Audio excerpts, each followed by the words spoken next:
Alright, welcome back to another video. It's August 21 today. We're over here in the shop today because we're working on equipment. Piece of equipment we're working on today is our John Deere 7420.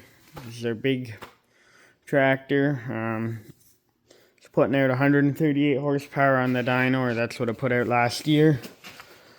So, we're out in here, we're going to do an oil change and we're going to grease it. I've already gone ahead and blown out the radiator and everything under the hood. So, yeah, I'm going to get started on greasing now. So, anyway, let's get rolling. Alright, there you go. The tractor's all greased up. So we're going to do an oil change on it now. You can see I got 2 old pails to drain oil into. Got our oil filter here. Oops. That was an extra socket. I already got the size picked out and everything.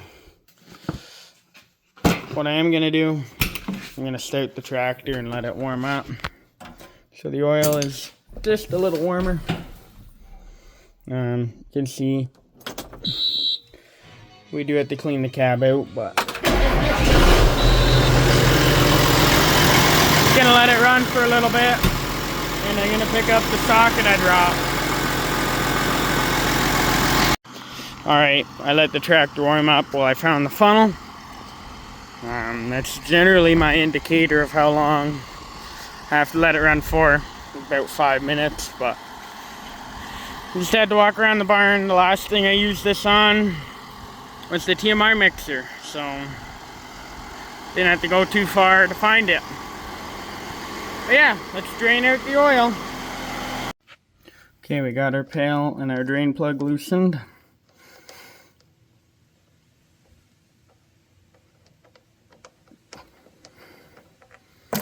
There we go. Didn't get a lot of oil in the hands even. This tractor takes 2 pails of oil. So that's why I have a second one sitting right here. Yeah, the oil is a little bit warm, but it's not really hot. So we'll be fine. And we have our trusty old Case IH oil filter rinse that we use to take the filter off.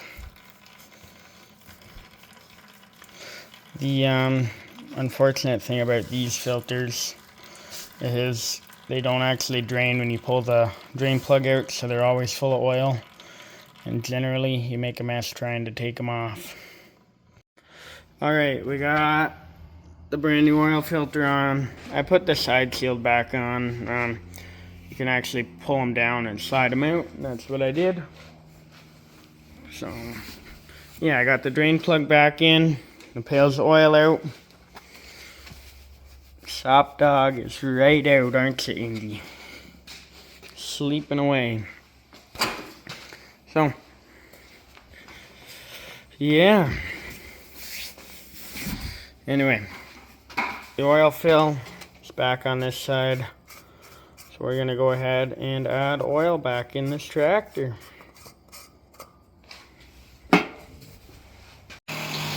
Alright, there you go. I pull the dipstick. You can see we're nicely up to the full line now. So, take the funnel out. I always shove the funnel in when I do an oil change in this tractor, between those 2 lines. Put our cap back on.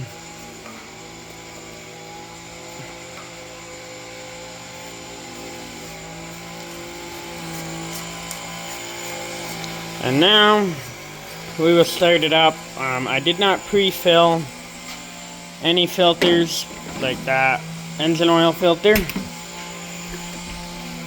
so it's gonna go through some oil once I start it up, but we are right to the top of the full line anyway. So yeah, let it run for a little bit, let the filter fill up with oil, and I'll pull the dipstick again. Then after that we'll get cleaning things up in here. Yeah. Alright, it is a couple days later. It's now August 27, so this tractor's all has been for a couple of days. You can see we got enough oil in there, so if I can get the dipstick back in, there we go. So I'm gonna put side seal back on. I didn't mean to take that off like that. And then I'm gonna wash it, because you can see it's pretty dirty. So I'm gonna wash the outside. I'll clean the cab up after. Alright, well, we're in here. We'll get the hour meter reading. 5,455. So, the last oil change we did on this tractor, it's done pretty well at 5,000 hours, along with the injectors. The injection pump was done around 50 hours later, I want to say. So we have around 400 hours on the injection pump and about 455 on the injectors. It was knocking, but it wasn't a typical knock. You could hear it was some kind of fuel knock. And after we did an injection pump and injectors, it went away. We were led to believe that it was a fuel knock because of the nature of it, I'll call it. It didn't do it all the time. So yeah, we must have had some bad fuel in this tractor at some point. But there you go. We're gonna get this thing cleaned up. Just do a quick walk around and you can see it's pretty covered. And there's much need of a bath. So we're gonna foam it down and then we're gonna power wash it. There you go, I foamed everything down. Most of the foam's washed off, but I put most of it back here to work away on all the grease from greasing the 3-point hitch and the hydraulic oil leaks. So you can just see all the buildup here. So, yeah, gonna start washing away now. There you go, nice and clean. Pretty good for just a quick run around. And rinse down, but it looks good. Just gonna go straight back to work anyway. And I'd rather spend the extra half an hour inside the cab than trying to perfect it. So yeah, my favorite method is just to take everything out of the cab and then only put back in what we need, because you'd be amazed, but you accumulate a lot of stuff in here.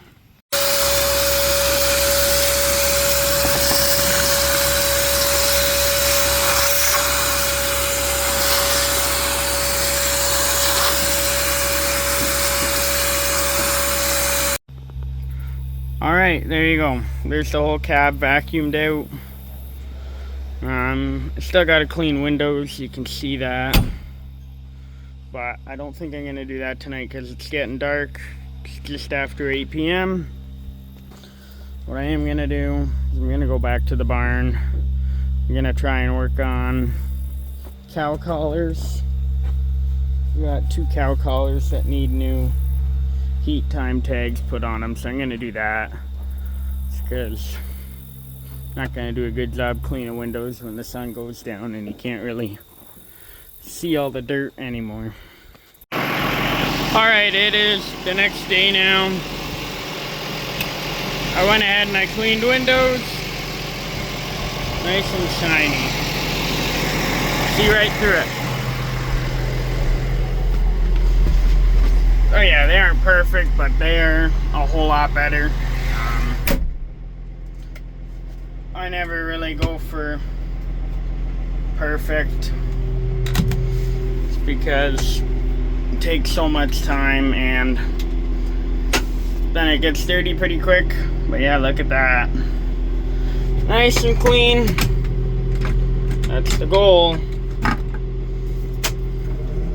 So we're gonna back this tractor back in the shed. And it'll stay there until it goes on the harvester, which won't be very long. Probably next week. So, yeah, very happy.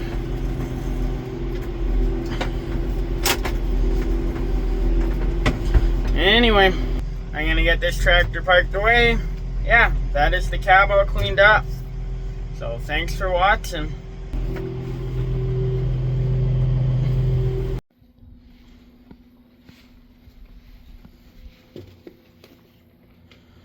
Nice and clean.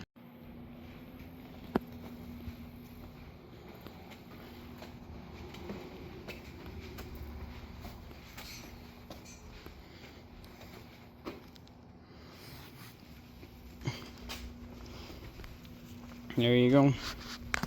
Got a little bit of rust coming in here, but that's not a big deal. It's all surface rust.